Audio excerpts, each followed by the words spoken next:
ஆழ்வார் எம்பெருமானார் ஜீயர் திருவடிகளே சரணம். ஜீயர் திருவடிகளே சரணம். We found that in Shiva Purana, Linga Purana, there is a infinity linga appears in front of bhagavAn, Aniruddha, Vishnu, and Brahmaji. And after that, Aniruddha Vishnu worship that linga, and Sadashiva came out of that linga in the form of 5 face and 10 hands. So sometimes we found that this Sadashiva is the Samkarshan, as in Odisha, Puri, the Jagannath temple, Balabhadra or Baladeva is represented as the brother of Krishna, and also the Adi of Shiva, as in his Ratha,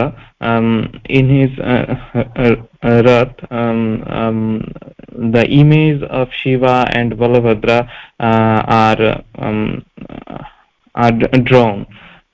So is these Lingodbhava Shiva or Sadashiva, who is worshipped by Aniruddha and Brahma, mentioned in Shiva Puran and Linga Puran, is he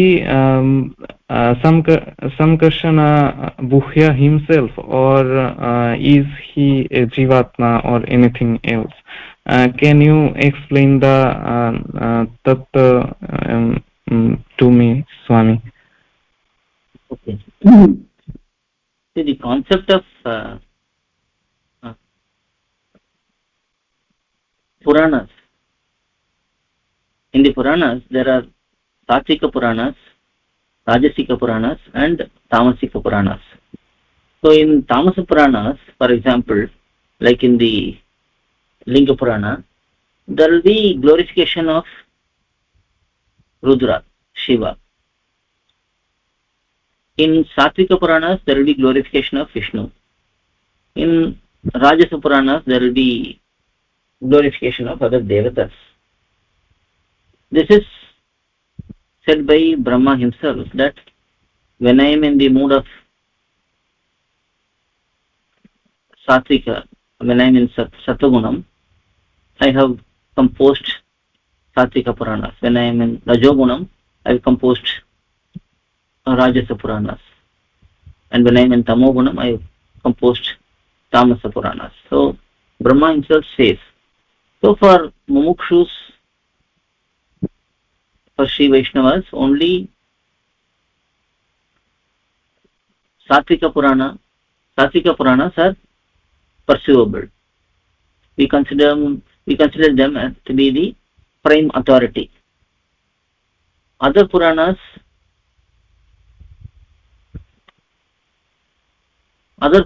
are not specifically to be pursued by SrIvaishnavas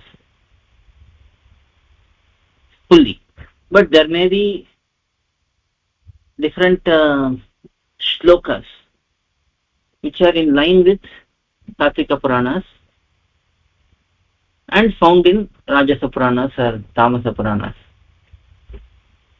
So in such cases, those shlokams can be accepted. Whatever is in line with Satvika Puranas, if they are found in Rajasa Purana and Tamasa Purana, we can accept them as truth. But whatever is presented otherwise, they are mere glorifications of specific devatas, specific aspects, not completely acceptable fact for us.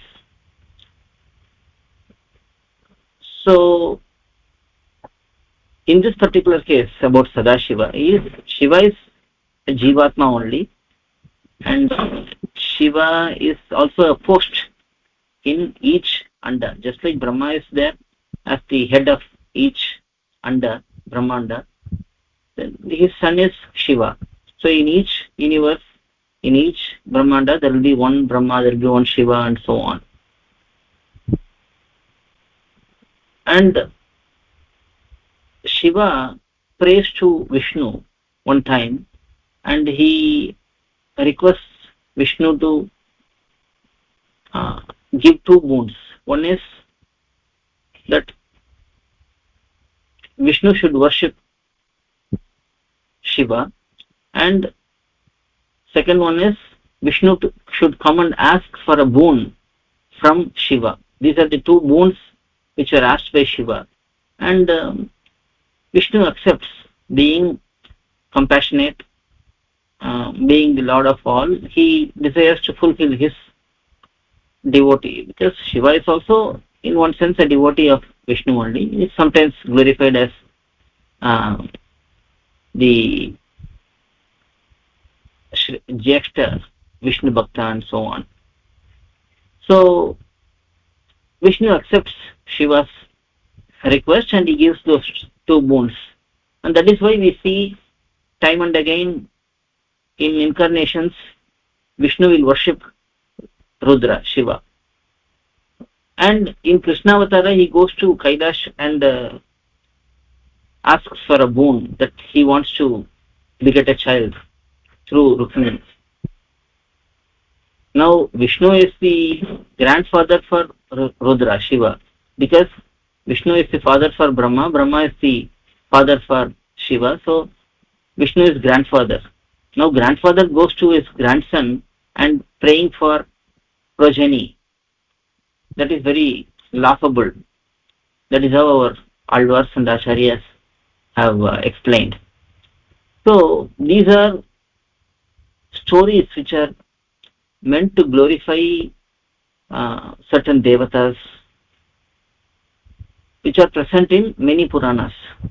We cannot accept them literally and say that, oh, in this particular case Vishnu is lesser than Shiva, in other case Shiva is greater, Brahma is greater. We cannot say, we cannot change the fact every time any story or incident happens.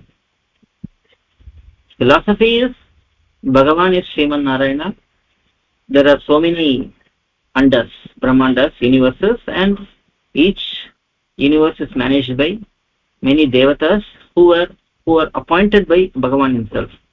So that is the philosophy. Anything happens inside the anda, inside the universe, those are all leelas. Different leelas may happen different times. If we look at some worldly example, a company's CEO may come to a branch office and he may sit in the room of a manager, for example, in the manager's chair. He may be sitting there just while visiting. So now that does not make that a person who is higher than manager, let's say general manager is there, that general manager is the authority for the CEO of the company. We cannot say that. It is just an incident which happened in that particular occasion where the CEO came and sat in the manager's room. That doesn't give authority for the general manager to action something on the CEO, saying that you are sitting in my manager's room. His manager is subservient to me, subordinate to me, so I can order you to do anything I want. You are my subservient person. That cannot be said. It is just an incident. Similarly, we have to look at Puranas like that, and we should not get carried away by many incidents. There are so many incidents which are done by divine arrangement, by Bhagavan himself. He himself arranges certain events, certain incidents to give certain glorification to devatas. That does not mean that those devatas are greater than him. It is just to impart some belief towards them for their devotees. For those devatas' devotees, Bhagavan makes certain pastimes and incidents. So that is how it all works. Alvar எம்பெருமானார் ஜீயர் திருவடிகளே சரணம், ஜீயர் திருவடிகளே சரணம். To learn such valuable information about our Sri Vaishnava Sampradaya, please download KOYIL, KOYIL app from Google Play Store or Apple App Store. Our website is koyil.org, yil.org.